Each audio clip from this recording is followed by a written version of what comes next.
Hozirgina Munisa Rizayeva haqida yomon xabarlar tarqaldi.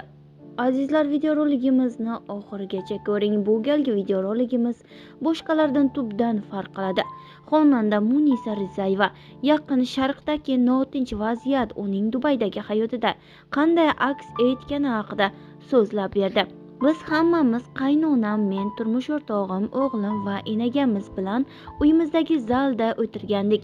O'sha kuni men go'yoki nimadir bo'lishini oldindan sezayotgandek edim. Katta derazadan ko'chaga qarab turganimda kutilmaganda ko'z o'ngimda bizning uyimizga uchuvchisiz uchish apparati qulab tushdi. Bu juda qo'rqinchli edi.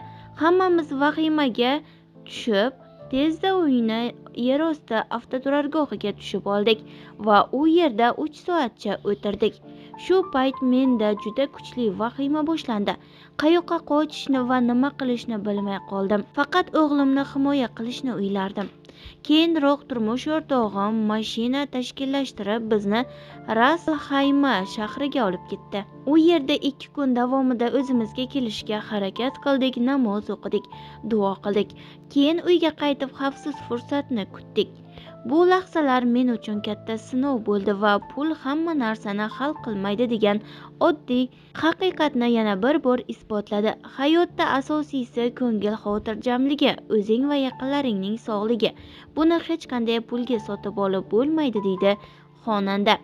Munisa Rizayeva 4-mart sanasida Toshkentga qaytib kelgani haqida aytib o'tgan deyiladi xabarda.